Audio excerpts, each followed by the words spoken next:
से खाए अंग रोग व्यापे नहीं तो महारोग मिट जाए। हाँ तो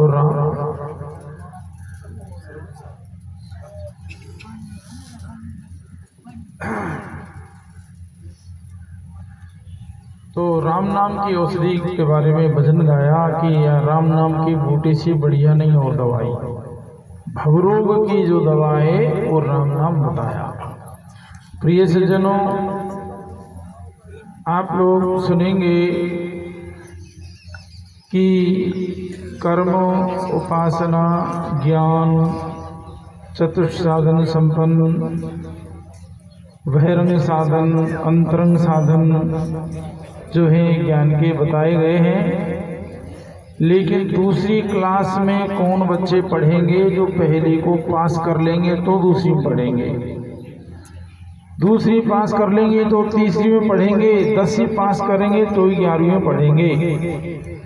ऐसे ही कर्म का त्याग अवश्य है, लेकिन कब है कर्म का त्याग? कि हमारी जो है निष्काम कर्म योग के द्वारा अंतःकरण इतना शुद्ध विशुद्ध हो गया है कि उसकी जिज्ञासा, उत्कंठा, लालसा, पिपासा आगे की बढ़ जाती है, तो उपासना करता है।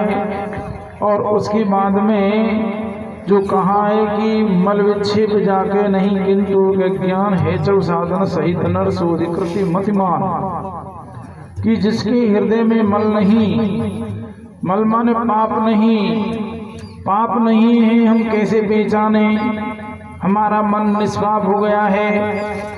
तो जिसकी पाप में प्रवृत्ति नहीं होती, पाप करने की इच्छा नहीं होती, तो समझना चाहिए हमारा मन जो है वो निर्मल हुआ है, निष्पाप हुआ है, शुद्ध हो गया है।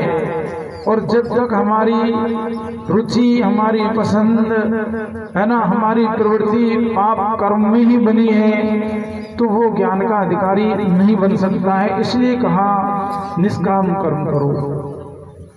तो शुरुआत राम नाम से होती है कि राम नाम कलि कल्प तरु कर कल्याण निवास। राम का नाम कल्प वृक्ष है। जो कोई इसको श्रद्धा भक्ति से सुमरन जप करते हैं उनके लिए जो है कुछ भी जो है ना वो दुर्लभ नहीं होता, कठिन नहीं होता, दूर नहीं होता, तो उसके लिए सहज हो जाता है। इसलिए भजन से हमने ये सीखना चाहिए, समझना चाहिए कि ये राम नाम की बूटी जो है बहुत अच्छी बूटी है, लेकिन कछु दिना खाकी अजमा ले, संध्या और सवेरे खा ले, कुछ दिन राम नाम सिमर के तो देख लो। हम मजदूरी करने जाते, 6 घंटे मजदूरी करते, पसीना बहाते तो मजदूरी मिलती है। नौकरी करने जाते 6 घंटे ड्यूटी देते हैं, चाहे वो स्कूल में दें, चाहे ऑफिस में दें, चाहे बैंक में दें, या कहीं भी दें, तो पैसे तनख्वाह मिलती है। लेकिन राम नाम की तो 2 माला में काम पूरे बन जाए, 1 माला भी नहीं फेरे और बस भगवान को प्रणाम करें तो मेरे काम पूरे बन जाए। लेकिन भैया और काम में तो जीवन लगा देते हैं, तो भी कोई गारंटी नहीं है कि फल मिलेगा कि नहीं। लेकिन ये निश्चित बात है कि भगवान का भजन कभी निष्फल नहीं होता है, उसका अवश्य हमें फल मिलता है, लाभ मिलता है, उसमें हमें श्रद्धा करनी चाहिए। अब आगे मंच पर संत महापुरुष जो पधारे हैं उनसे निवेदन करेंगे।